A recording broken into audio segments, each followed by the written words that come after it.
Hi guys, welcome to another video. Yes, we made it to another sit down video. I feel like it's been so long since I sat down on camera just making a sit down video. I feel like for the past 8 months we've been on vlogs, like literally vlogs. There've been nothing like sit down yapping. It's all been vlogs. You guys, I'm so excited to making this video. I'm super excited because it's been all minutes. Okay, before we get down into the juicy part of this video that I'm sure you guys want to watch, I just want to take a minute to say a big thank you to everybody that have subscribed to my channel. You guys don't know how much it means to me. I have something on my I have something on my nose. Anyways, you guys have literally no idea how much it means to me. I just want to say a big thank you. Thank you, you guys. There's no words. Thank you for subscribing, thank you for liking, thank you for engaging with my posts. Like I drop a video and I'm seeing so many comments. Like I'm not used to getting so many, so many comments. So yeah, I see so many comments, people asking questions, which is what this video is going to be kind of about.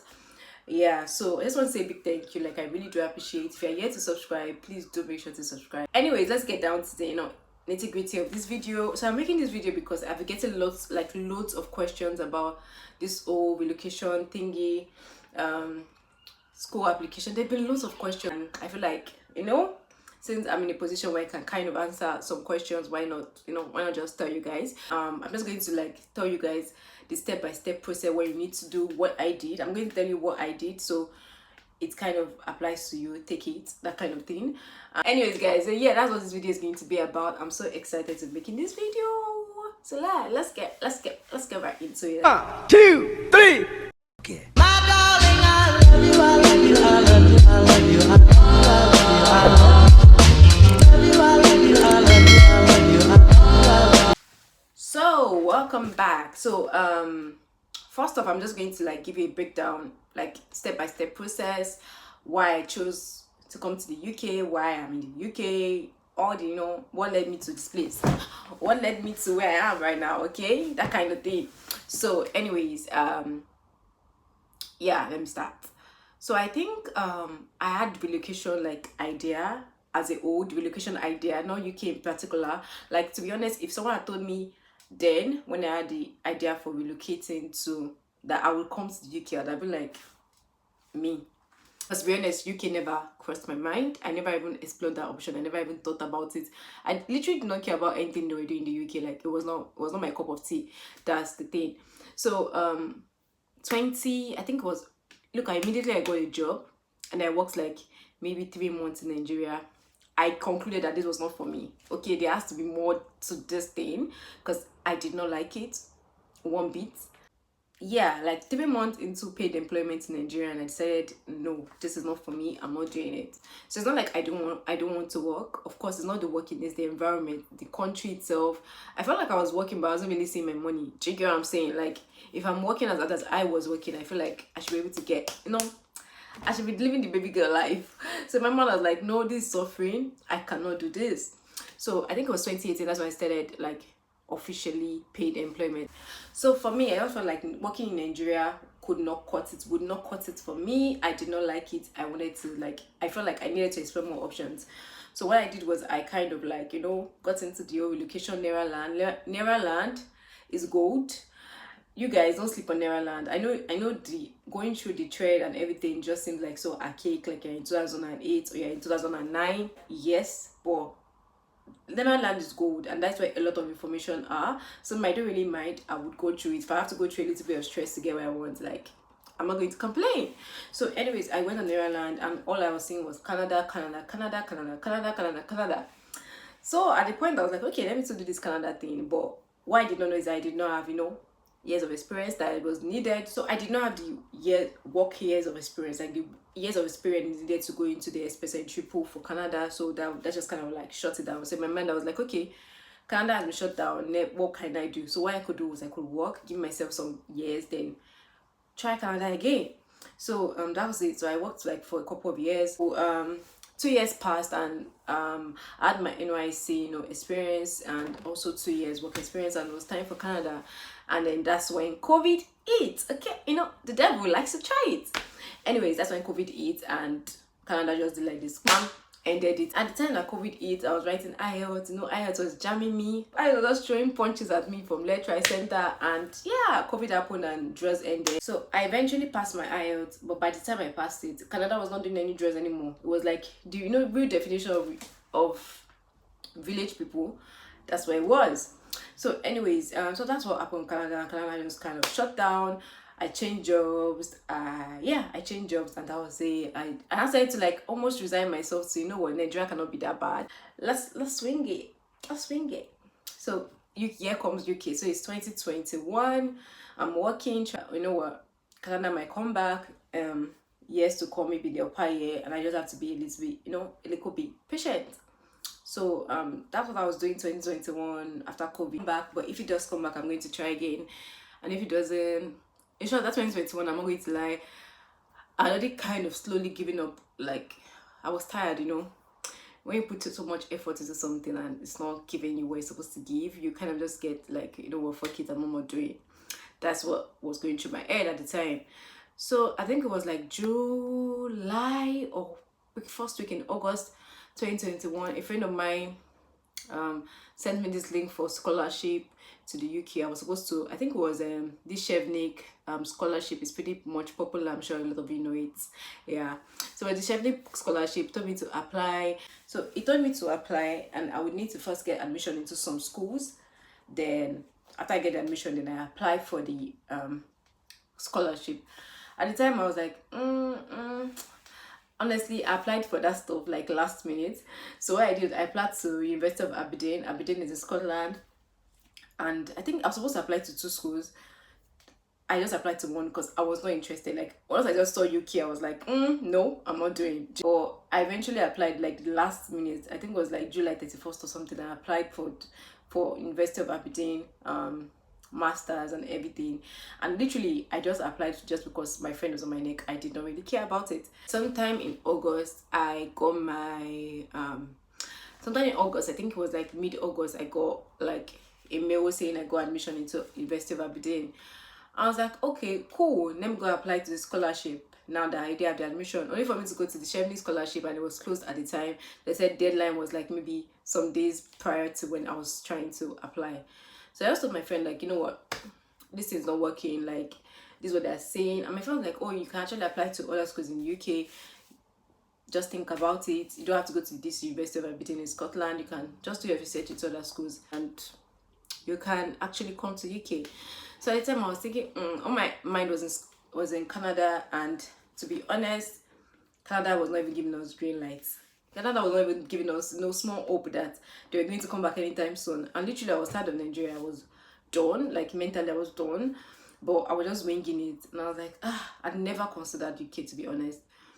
I'd never even been part of my options. I'd even thought about Australia. I thought about a lot of countries, but UK for some reason just never was part of my options. So I was like, you know what? Yeah, let me do a bit of research. So I go to my best friend, which is Netherlands. Netherlands needs to start paying me, because the way I promote Netherlands, people would think they're paying me money, but they're not even paying me money. But anyways, I went to Netherlands, checked the trades and everything, and I was able to. I think about me, if I get into something, I kind of just get into it. Okay, I go like full force. So I started doing my research, and the idea just started to get like really sweet. And it was time becoming like, something that I was not considering. So I was like, you know what, if Canada comes like way down the line while I'm doing my masters, I can still go to Canada. It's not like there's anything stopping me from pursuing both. It's always good to have like a backup plan or another option. So that's how I started this UK journey. So now I'm going to start like my UK journey, step-by-step process, everything I needed to do, everything, the second half of the video. Yeah, so let's get right down to, the UK process itself. I would say the first thing on your list should be to pick a course. Okay, what do you want to study? Yes, you decided you want to do your masters. What do you want to do your masters in? You get me? So what do you think you're interested in? What was your background in? What did you do your bachelor's in?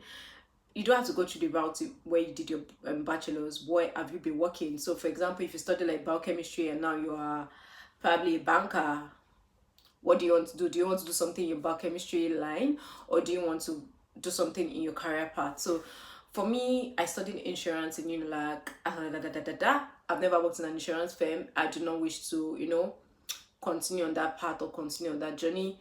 for me, I was working mostly what I was doing in Nigeria was operations management. Like where I first worked was operations, and I kind of liked it. So yeah, like that's what I'm doing now. So I'm doing my master's now in international management and operations. Okay, and yeah, so that's for me. So you have to think for yourself, what do you want to do? Because at the end of the day, you're coming to spend like, I'm about money. You're coming to spend I'm about salary on your master. So make sure it's a course that you like. Make sure it's a course that you're interested in, and make sure it's a course that you're not come and fail out of. Because if you're paying big money and you're failing, it just it just wasting your time and wasting your money. So it made no sense. It will make no sense. So once you set an kind of course or the course that you want, you can now streamline it. That what schools are offering this course that I want to do. I would say the next thing, look for a school that offers that course. Sometimes the thing about masters is you might say, oh, I want to study this. You might not see a school that offers exactly what it is. So you have to like read up on those courses and see if they kind of align with what you have in mind. And yeah, basically that's it. How long is it going to take? Is it going to be like a 1 year course, or is it going to be a 2 year course replacement? Do you want a course replacement? Placement means it gives you an opportunity for you to have like a UK work experience. My course does not have a placement. I'm not going to spend 2 years in school. Sorry, I'm not doing that. So yeah, my course right now does not have a placement, and I'm totally fine with that. I was a decision I made before I came here because I do not want to. Let me just get on with it. Let me do my masters and get on with it. Choose a course replacement does have its advantages. Like, I'm not going to lie, there are a lot of advantages. So you have to look into it and think for yourself, what do you want? Okay, after the course, does the course have a placement? If it does have a placement, do I want a placement or do I not want a placement? Those are those decisions you have to make for yourself. I'll say the next step you should be thinking about, like, realistically, is budget. So how much do you have in your account? How much do you have in your colo? How much you have? Okay, because it's not cheap. It does not come cheap. All this thing I'm talking like it's sweet, like it does not come cheap. So yeah, there's some schools that are affordable, and there's some schools that are not so affordable. Let me use that. So you have to think for yourself, what do I have in my money? What do I have in my account? How much is this course? How much is this course going to take for me? Is it a 1 year course? Is it a 2 year course? How much do I have to pay every year? If the school allows you to, if a school gives you like a payment plan, does it work favorably for you? How much do you have to deposit first of all in your accounts before you come to the UK to start hustling to pay the rest? Do you want to pay all your tuition fee back home? Like, there are a lot of like financial decisions you have to make for yourself, and this is one thing I feel like a lot of people just kind of ignore. All they think about is, how much do I have to pay as deposit before I get to the UK? That's literally what they think about, and they feel like UK is the land of roses where they are coming to come and pick pounds. Just take it from me, like, if you're with that mindset, please go and check yourself. It is not, that's not it. It's not a place where pounds is not on the floor that people are picking. You will work for it, and even when you work for it, if your school do not have a payment plan that is favorable, it can break you if you do not have that money. Okay, so you have to be realistic. Like, you have to be very, very, very realistic with yourself before you leave Nigeria. I say this a lot, and people think I'm joking. I say this a lot. It's easy to get money in Nigeria. It's not as easy to get money in the UK. Now, what I mean by it's easy to get money in Nigeria. In Nigeria, you have a community around you. It's not just you. You have family. You have brother. You have sister. You have wife. You have, you have people around you that like you, that love you, that can just help you with some money. I know some people that their bosses help them with, 1 or 2. I have friends that their bosses, people they worked with, kind of help them out. In the UK, it's not like that. So if you bring yourself from a place where you have people that can help you, and you're not taking advantage of the fact that people can help you with money now, and take the money they're offering you or you think you can get from them, you now want to come and pay small deposits and think you'll now come to the UK and be paid the rest. Your school will threaten you tire. They'll threaten you home office. They'll take your sponsorship and send you back to the Nigeria. They'll send you back to UAR. So I think, like, financial decisions, I feel like a lot of people like take it for granted, and I feel like we should not be taking it for granted, because you don't come to this country and be stressed. You don't come to this country and be worrying about, how will I pay my school fees, how will I pay my rent. You should come to this country, even though you're working to pay all these things up, you should still be able to enjoy your life. You should still be able to do some things. Do you know what I'm saying? You should still be able to be relaxed. Like, you do not live in Nigeria that is stressful, so can't come here again and be extra stressed. Like, that should not be the case. I remember my time, what I did was, I had a book. That book now, I think I left it in Nigeria. That book was strictly for my relocation. So even from the time that I was looking for schools, like I write the name of all the schools. When I'm doing my research, I write what the requirements are per school, and I had a lot of schools on that in that book. That book almost finished by the time I left Nigeria because I did my research in detail, like the requirements, what they need from me, how much the tuition fee, how much is the deposit they require. So I know a lot of people are not like conversant with all this. I'm just going to say like deposit is, for example, if your school fees is like £13,000, right? Deposit is how much the school requires you to pay before you come to the UK or before enrollment. Now those things can be very confusing. I know some schools will say pay £1,000, which I think is rubbish. They'll say pay £1,000 before enrollment. Whereas sometimes during enrollment you are still in Nigeria. It happened to a lot of people during my set. So they tell them pay so and so, but and they tell them pay £1,000 before enrollment. And a lot of times they were still in Nigeria during enrollment. So what that means is that even though they pay £1,000, they were still in Nigeria and they had to now pay 50% of the tuition. Like, I don't know if you guys understand, but it's making no sense because that means literally you're paying 50% from Nigeria. Or 50%, unless you're lucky enough to even get to the UK before enrollment. You are paying 50% the first month you get to the UK. Like, most people, you've never found job. So it's literally your Nigerian money are using to pay the 50% of your tuition. And 50% is not beans. It's not beans. So I feel like all these decisions, all these little things that we take for granted, these are things that we should be looking into. Like, think about it. Have a book.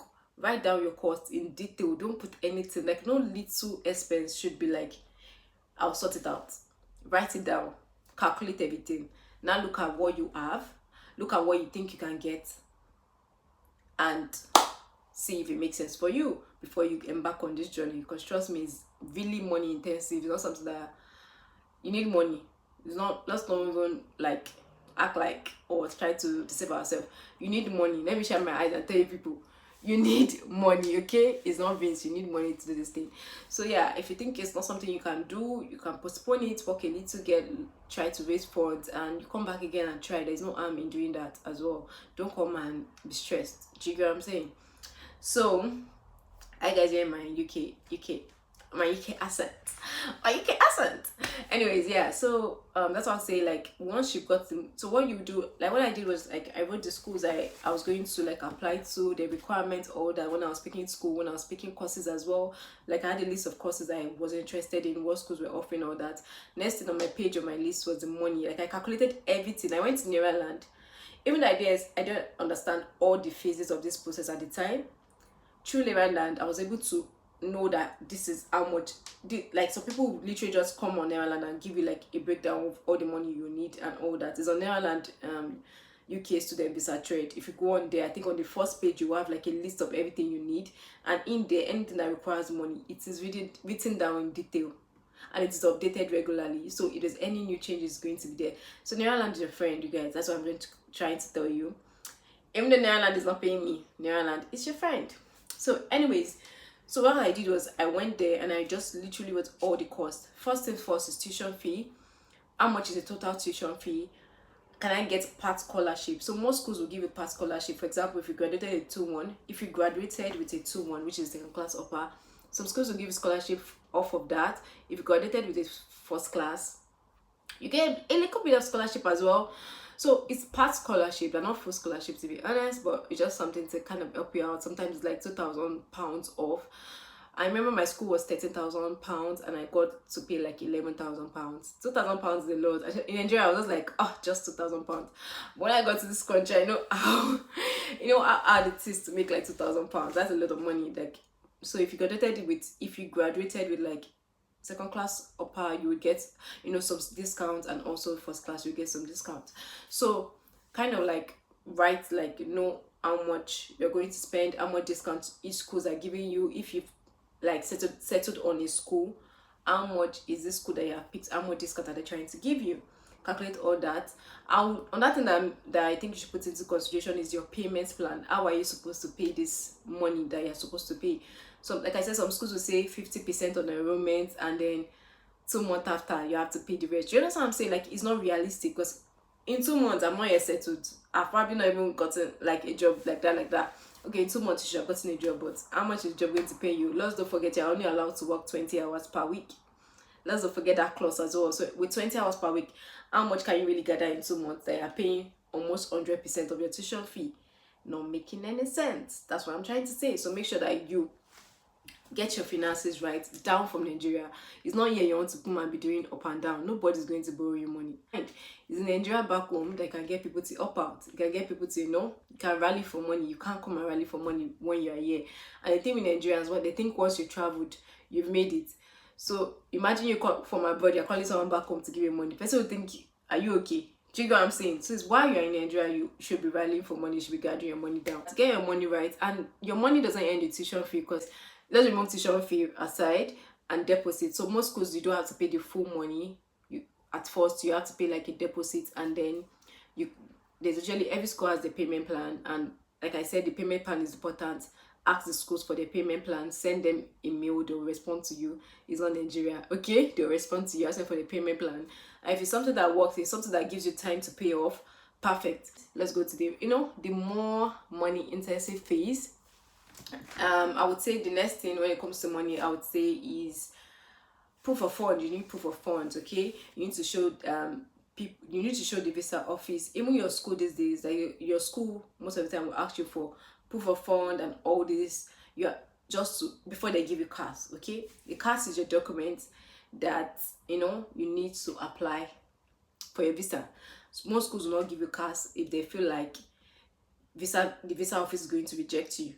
So anyways, proof of fund. So your proof of fund doesn't necessarily only apply to the visa office, it also applies to the school. So you have to show the school and the visa officials that you can afford to take care of yourself, pay your tuition fee, and also your maintenance fee. It's called a maintenance fee. Like, you can take care of yourself. You don't need, like, even if you're not working, you should be able to like take care of yourself, pay your bills, pay your rent, be able to leave amount. So your proof of fund basically is like the balance of your tuition fee after you've paid your deposit from Nigeria, as well as your maintenance fee. You add it together, whatever that figure is your proof of funds. So you have to know all these costs, and also before you send it to your school to get your CAS. The next thing I would say on your list should be your visa fee and your health insurance. So health insurance is IHS fee. Your health insurance is IHS. So when you come here, of course you need to go to the hospital sometimes, you need all that. So the IHS is literally like an insurance, so that you can have access to the healthcare here. It does not come cheap as well. Also, your money for your visa application, it costs a certain amount too as well. It doesn't come cheap as well.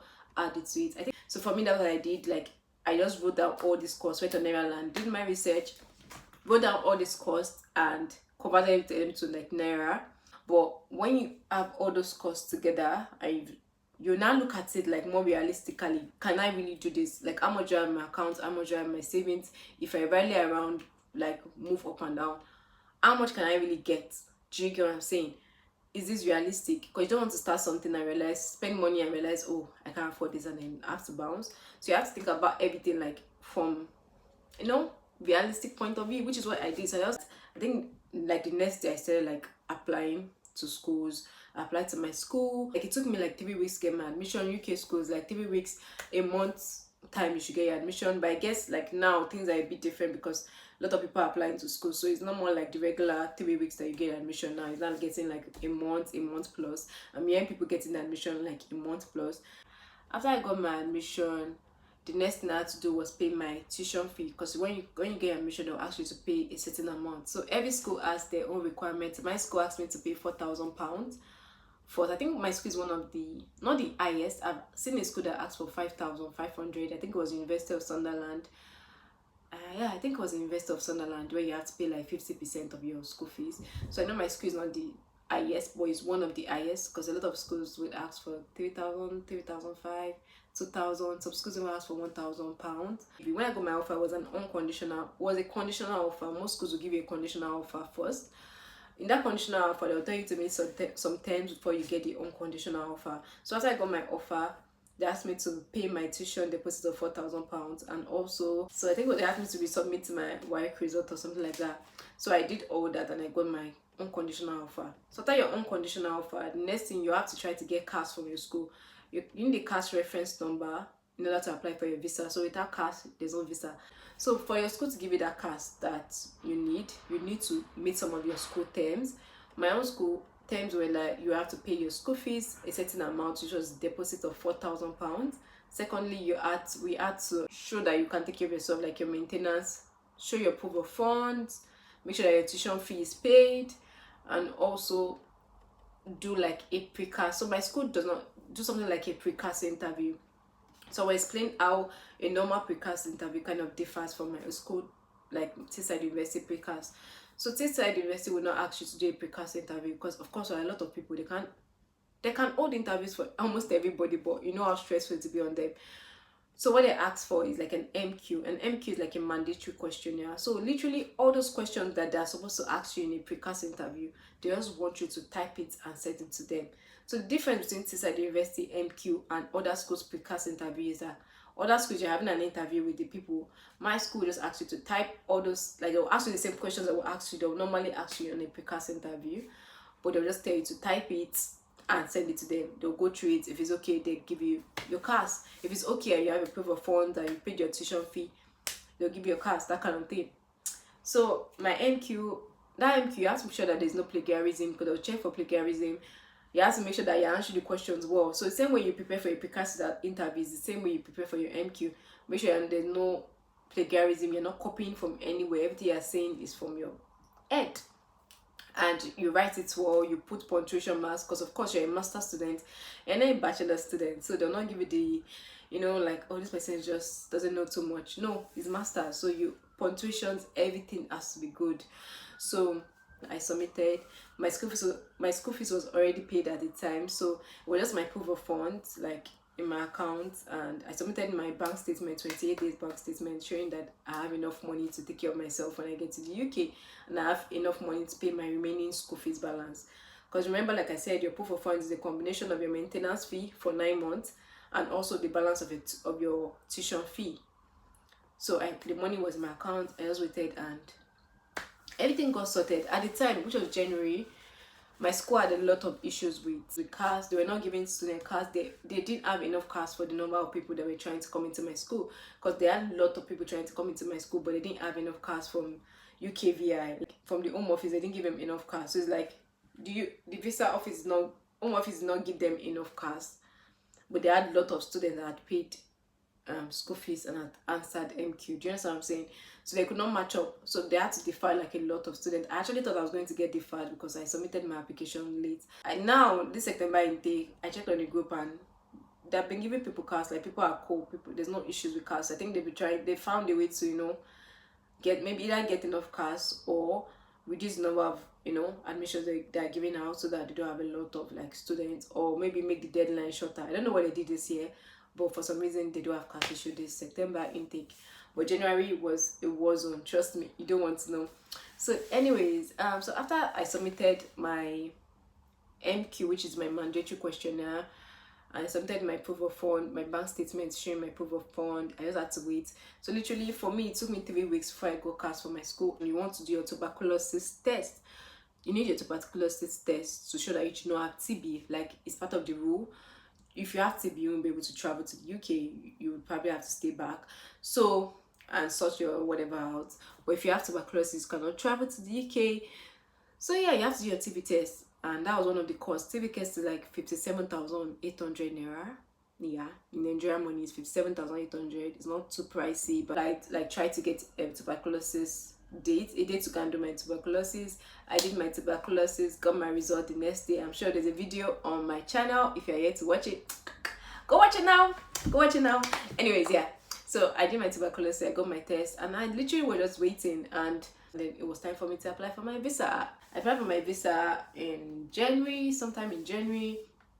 Like I said, it's good to have all these payments, all this money that you're going to spend, that IHS fee, visa fee, those money, that 1 million plus one, it was one business. Okay, so it's good to have, like, know how much you would really spend for all these things, so that when it's time for you to start spending this money, you start scratching your head and running up and down. So anyway, so it was time for visa. I applied for my visa, paid for IHS, which was the health insurance, and I remember I did standard, because there are different options. You can do standard or you can do Priority takes like 5 days, which is faster, but by the time I was doing my own, they cancelled priority because we were too much. So they're like, no more priority for during that time. So that's why I ended up doing standard. And standard takes 15 working days. Literally, that was like the worst 15 working days of my life. But it's all well and good. Yeah. So after 15 working days, I got my visa. So when you apply for your visa, there are a lot of questions. I would say my advice is apply for a visa yourself. I know I say this a lot. I tell this to people. I do not let people that are even close to me pay an agent for anything. Trust me, there's nothing an agent can do that you cannot do for yourself. And secondly, you're going to come and study masters and you cannot even apply for common visa. Like, it's not that hard. It's not hard, it's just English. And they make it so simple that I feel like anybody should be able to, as long as you understand English and you are good, you are okay with computers, like it should not be an issue for you. So I don't understand why people use agents, to be honest, especially for this UK process. I don't think agents are really needed. Only if you don't want to like take on that whole stress and just feel like you just use an agent. It's fine if you don't want to stress yourself. But if you are thinking, oh, it's one hard thing to do, trust me, all these things I've talked about from the application, everything is beans. You've probably done worse things. You've done things that are even other than this. So I would advise that you apply yourself, do everything yourself, do your research, look at. So that was basically like the step. I feel like I'll be able to break it down as much as I could break it down. That's literally all the steps, from picking your course, picking your school, applying, getting your admission, going to do your tuberculosis, do your tuberculosis test, getting your proof of funds ready so that you can get your cards from your school. And after you've gotten your cards from your school, apply for your visa, pay your fees, pay your IHS and visa fee, and apply for your visa.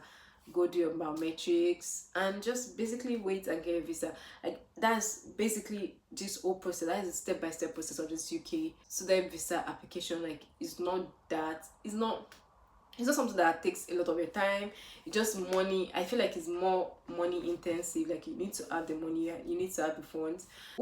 But I know when you're doing it, you might feel like, oh my god, this very scary process. Because I remember my time, I was scared. So it's okay. Like, your fears are valid. All that feeling of anxiety, is okay to feel that way. But if I'm being honest, the process itself is not that hard. Like, it's one of like the coolest, like straightest and most straightforward like relocation process. So basically that's how I got my student visa. It was not like, apart from the fact that my school wasted my time to give me cars and all that shebang, I think it was pretty smooth sailing. We're just like applying to schools, it was just like a step-by-step thing. If you feel like you don't have the time, or you are someone that has maybe a wife and kids, and your own process is a bit like would be different from mine, and you feel like it's not something you want to do yourself, you can use an agent. I cannot take the bread from their mouth, let them chop too, that kind of thing. Like, it's still a service, they're still offering you a service. Okay, so use an agent. So basically that's basically my step-by-step. It's not very eventful, it's pretty much straightforward. So I started this whole process like, I would say August-ish, maybe August. Yeah, I was starting this whole process by August, ending of August, and I got my visa like you guys saw in February. And yeah, basically that's how many months. August, September, October, November, December, January, It was 7 months. Yeah, I got it in 7 months. So basically that's it. I think I've pretty much covered everything I need to cover. Anyways, yeah, basically that kind of covers everything. Like, I feel like this video is packed. Like, editing is going to be stressful because I really want this video to drop this week. I already promised somebody in my comment section that this video is going to drop this weekend. So, but that's bad. Before Sunday, or by Sunday, this video has to be uploaded. But anyways, thanks for watching this video. I really do appreciate. Like, please don't forget to leave a comment, subscribe, give the video a thumbs up. Like, so please do make sure to subscribe. I'll be dropping more content on jobs around this area, how to get jobs, the things you need to do once you land, like important things, like crucial things you need to do. Those things would set you back in getting a job if you do not do them when you get it. Like, they are that important. I have loads of videos I'm going to make, so please do make sure to stay tuned. Don't leave this channel. Subscribe, and leave a comment. And yeah, that's it for this video. Thanks for staying tuned. Thanks for even reaching this point. You know, I love it, love it, love you. Anyways, thank you for reaching this point. I guess I'll see you in my next video. Bye. See you next time.